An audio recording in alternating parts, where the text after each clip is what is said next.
Good morning, sir. Good morning, classmates. I hope we're all good.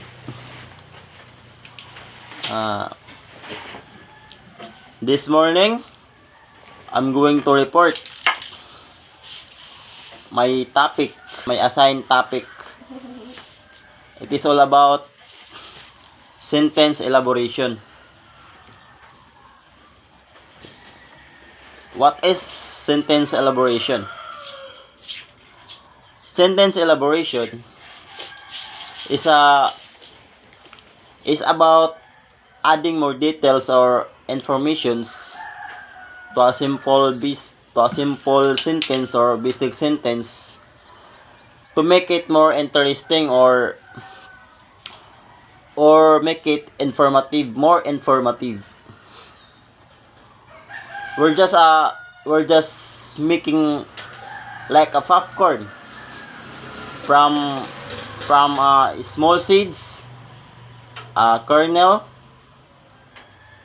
If you're going to hit it or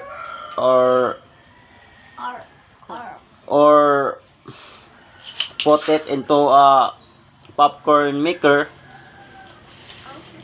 it will be going pops, or it will be going something bigger.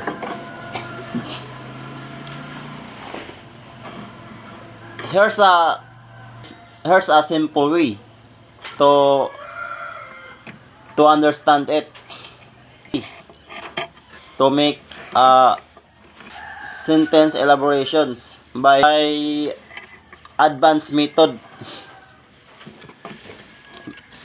My report is sentence elaborations in more advanced, because it is two types bala. Sentence elaborations basic and sentence elaboration more advanced.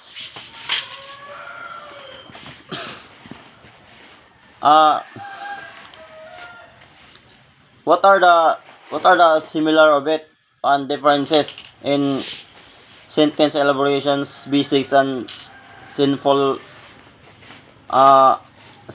elaboration more advanced? The sentence elaboration basic or basic sentence elaborations, it is a label that you adding adjectives or adverbs to a simple clause to provide it more details, while advanced sentence elaborations, it is more complex structures and techniques, but they have similarities also, because it is I said sentence elaborations, but the formula it is basic and then advanced. Their similarities is they typically involves with simpler conditions to additions like adjectives and adverbs, while their similarities is they both involve adding more informations to the original sentence. Another differences is basic elaborations is basic elaborations is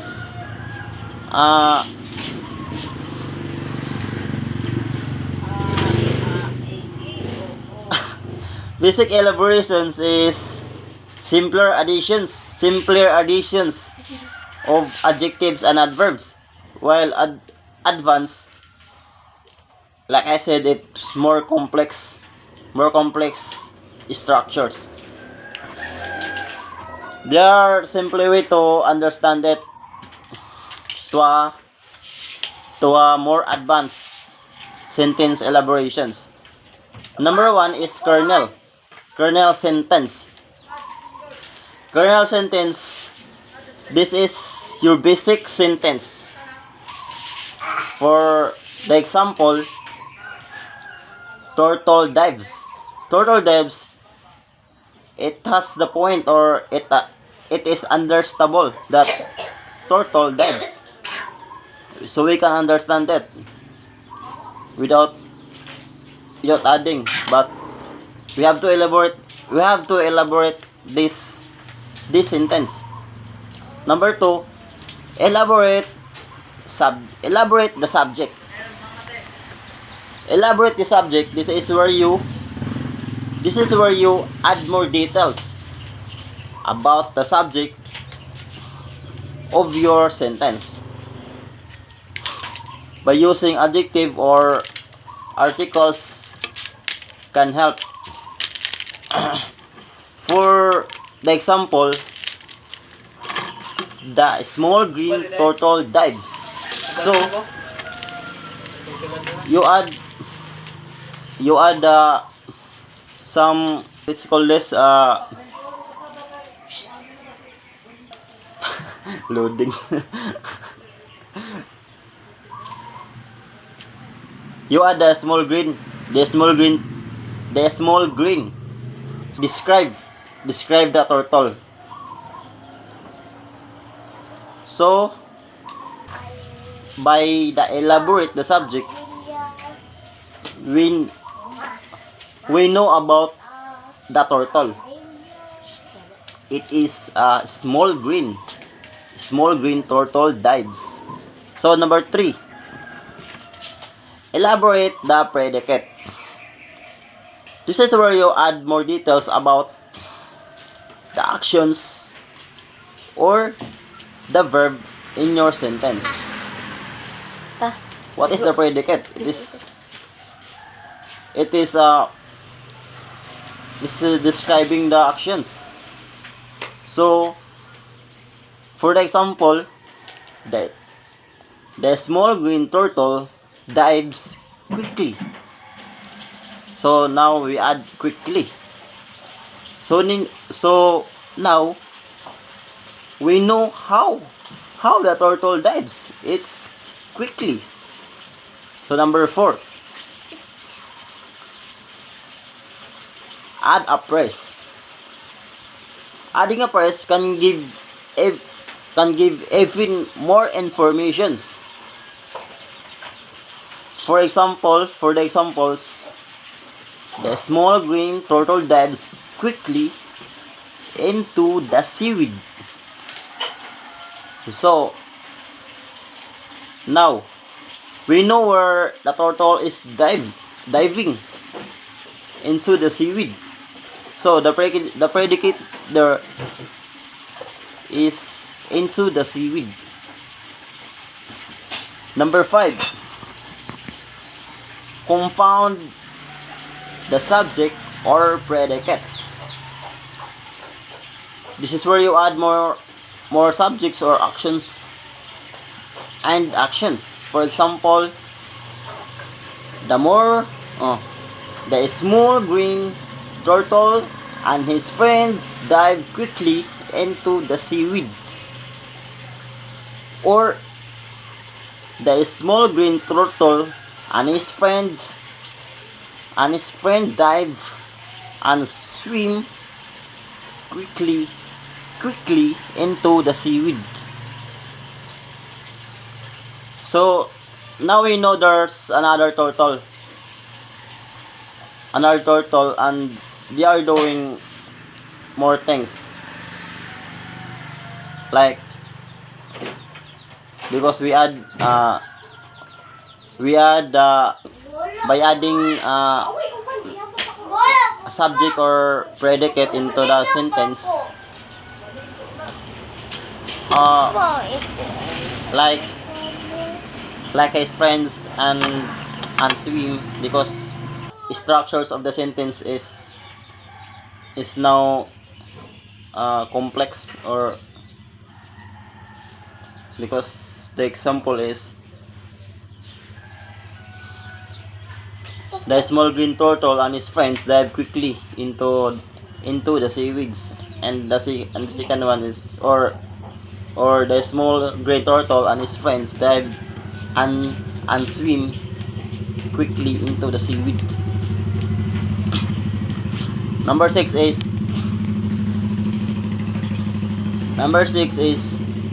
add a dependent clause.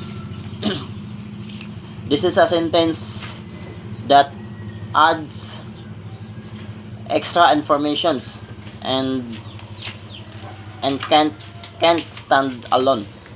For example, because he is frightened, the small green turtle and his friend dive quickly into the seaweed. Again, what is dependent clause? Dependent clause, it is a sentence that it can stand alone, or we do not understand it without adding more explanations, because there are two clause, independent and dependent. So without the independent that can stand alone, the dependent, they are not, or we cannot understand it. So number 7 is in number 6 way, add a dependent clause. Because he is frightened, the dependent clause there is because he is frightened.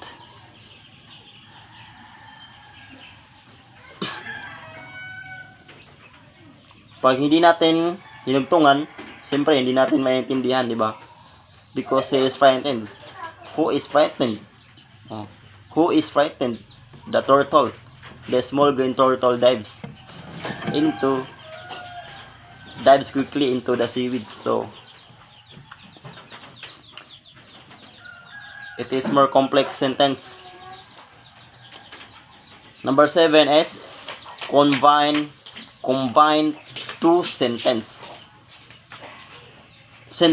Combine two sentences. This is where you join two sentences together. For example, because he is frightened, the small green turtle and his friend dive quickly into the seaweed. So in number 5, compound the subject or predicate. We're going to combine the two sentences because we're given two sentences there. Two sentences there. The one is the small green turtle and his friend. We add friend dive quickly into the seaweed, and the second one is the small green turtle and his friend dive and swim. We add then swim quickly into the seaweed. So we're combining it in number 7. Combine two sentences. Because he is frightened, the small green turtle and his friend dive quickly into the seaweed and hide the predators. We add the sentence add and hide the predators. So now the sentence, the given examples, therefore in number 7, combine two sentences.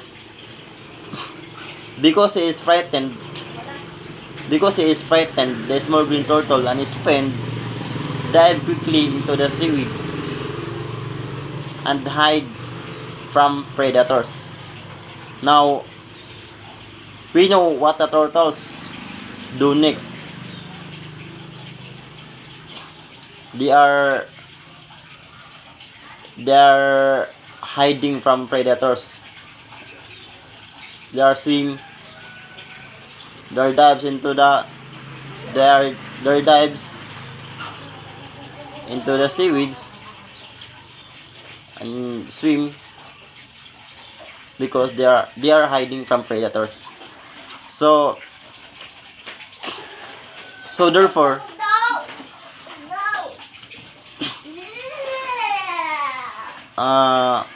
sentence elaborations, eh, it is all about adding more details to a basic, to a simple sentence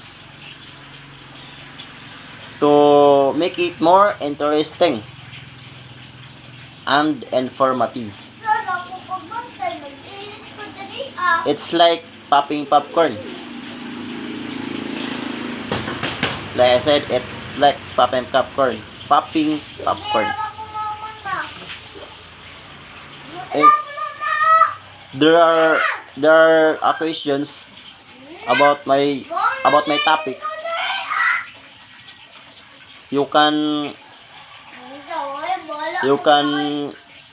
put your comment in the comment sections, so we can answer it. Okay, that's all my report, and again, good morning to all.